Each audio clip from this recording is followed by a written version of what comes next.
నెల్లూరు జిల్లా ఉదయగిరి చరిత్రలో ఆ ప్రాంతానికి ప్రత్యేక స్థానం ఉంది. తిరుమలగిరులను పోలిన ఎత్తైన పర్వత శ్రేణులు, ప్రకృతి సోయగాలు, జలపాతాలతో కనువిందు చేస్తుంది. ఒకప్పుడు చోళులు, పల్లవులు, రెడ్డి రాజులు, గజపతులు, విజయనగర రాజుల పాలనలో వెలుగు వెలిగింది. ఎంతో కళాత్మకంగా నిర్మించిన ఆలయాలు, కోటలు, బురుజుల ఆనవాలు ఇప్పటికీ దర్శనమిస్తున్నాయి. ఇదంతా గతమే. ఇప్పుడు నిర్లక్ష్య భూతంతో కొట్టుమిట్టాడుతుంది.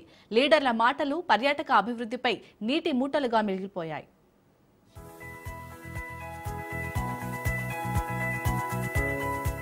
సూర్యకిరణాలు ఉదయగిరి కొండ శిఖరంపై ప్రసరించి ప్రకాశవంతంగా దర్శనమిస్తుండటంతో ఉదయగిరి పర్వత శ్రేణికి ఉదయగిరిగా పేరు వచ్చినట్లు పెద్దలు చెబుతారు. సముద్ర మట్టానికి 3079 అడుగుల ఎత్తులో ఈ ప్రాంతం ఉంటుంది. తిరుమలగిరులను ఉదయగిరి పర్వత శ్రేణి పోలి ఉంటుంది. ఇందులో ఎన్నో వేలకు పైగా ఔషధ మొక్కలున్నట్లుగా శాస్త్రవేత్తల పరిశోధనలో గుర్తించారు.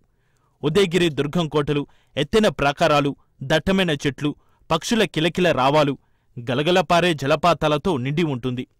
క్రీస్తుశకం 10 నుంచి 19వ శతాబ్దం వరకు ఇక్కడ ఎంతోమంది రాజుల పాలన సాగింది. ఇందులో విజయనగర సామ్రాజ్యాధిపతి శ్రీకృష్ణదేవరాయల కాలంలో ఉదయగిరి దుర్గానికి ప్రత్యేకమైన గుర్తింపు లభించింది. అందమైన కట్టడాలు, విశాలమైన తటాకాలు ఈయన కాలంలోనే నిర్మించారు. శ్రీకృష్ణదేవరాయలు కొన్ని నెలల పాటు ఉదయగిరి కోటను కేంద్రంగా చేసుకుని పాలన సాగించినట్లు చరిత్ర చెబుతోంది. ఇప్పటికీ అలనాటి రాజుల పాలనకు గుర్తుగా ఉదయగిరి కొండపై అద్దాల మేడలు, ఆలయాలు, కోట బురుజులు దర్శనమిస్తాయి. ఉదయగిరి కోట అన్ని దిశల నుంచి శత్రు దుర్భేద్యమైనది. రంగనాయకుల స్వామి దేవస్థానం సహా దాదాపు అన్ని దేవస్థానాలు శిథిలావస్థకు చేరినప్పటికీ చరిత్ర ఆనవాలుగా ప్రత్యేక ఆకర్షణగా నిలుస్తున్నాయి. పర్యాటకులను మంత్రముగ్ధుల్ని చేసే అనేక చారిత్రాత్మక కట్టడాలు ఉన్న ఉదయగిరి దశాబ్దాలుగా నిర్లక్ష్యానికి గురైంది. పర్యాటకంగా అభివృద్ధి చేస్తే ఆ ప్రాంతంలో ప్రత్యక్షంగా, పరోక్షంగా యువతకు ఉపాధి అవకాశాలు దొరికే పరిస్థితులు లేకుండా పోయింది.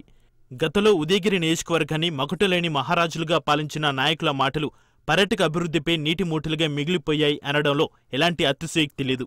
నిన్నటి సార్వత్రిక ఎన్నికల్లో యువ కెరటం టీడీపీ అభ్యర్థిగా బరిలో నిలిచిన ఎన్ఆర్ఐ కాకర్ల సురేష్ ఉదయగిరి పర్యాటక అభివృద్ధిపై స్పష్టమైన రూట్ మ్యాప్ ఉందంటూ ఇచ్చినటువంటి హామీ ఆ ప్రాంత వాసులను పెద్దగానే ఆకట్టుకుంది. ఉన్నత చదువులు చదివిన వ్యక్తి కావడం, ప్రపంచ దేశాలను సందర్శించినటువంటి అనుభవం ఉండడం, కాకర్ల సురేష్ మాటలు ఉదయగిరి ప్రాంత వాసులకు నమ్మకాన్ని కలిగించాయి.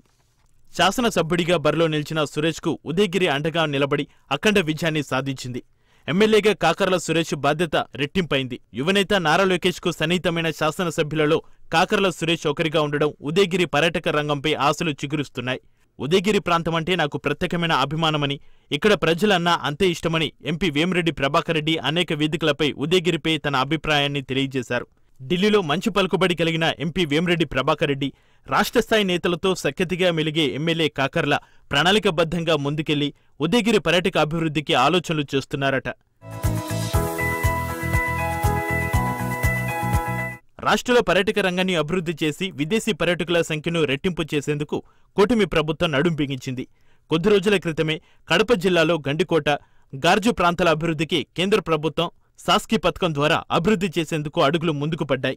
భవిష్యత్తులో కృష్ణలంక బీచ్ను కూడా బీచ్ యోగా, మెడిటేషన్ ఇలా పర్యాటకులను ఆకట్టుకునేందుకు కూటమి ప్రభుత్వం ప్రణాళికలు సిద్ధం చేస్తుందట. ఉదయగిరిలో రోపువే, ట్రెక్కింగ్ వంటి సాహస క్రీడల అభివృద్ధికి మంచి అవకాశాలు ఉన్నాయి. ఎమ్మెల్యే కాకర్ల సురేష్ ఉదయగిరి పర్యాటక అభివృద్ధిపై ప్రత్యేక దృష్టి పెట్టి పర్యాటక రంగాన్ని అభివృద్ధి చేస్తే యువతకు ప్రత్యక్షంగా, పరోక్షంగా ఉపాధి అవకాశాలు దొరుకుతాయి. గత వైసీపీ ప్రభుత్వంలో మంజూరై నత్తనడకన నడుస్తున్న ఉదయగిరి ట్యాంక్ బండ్ పనులను పరుగున పెట్టిస్తున్నారట. ఆ ప్రాంతాన్ని ప్రక్షాళన చేసి కొత్త రూపురేఖలతో తీర్చిదిద్దేందుకు ఎమ్మెల్యే సురేష్ శ్రీకారం చుట్టారట. ఎన్నికల హామీలపై స్పష్టంగా ఉన్న కాకర్ల ఉదయగిరి పర్యాటకంపై కూడా స్పష్టమైన ఆలోచనలోనే ఉన్నారట.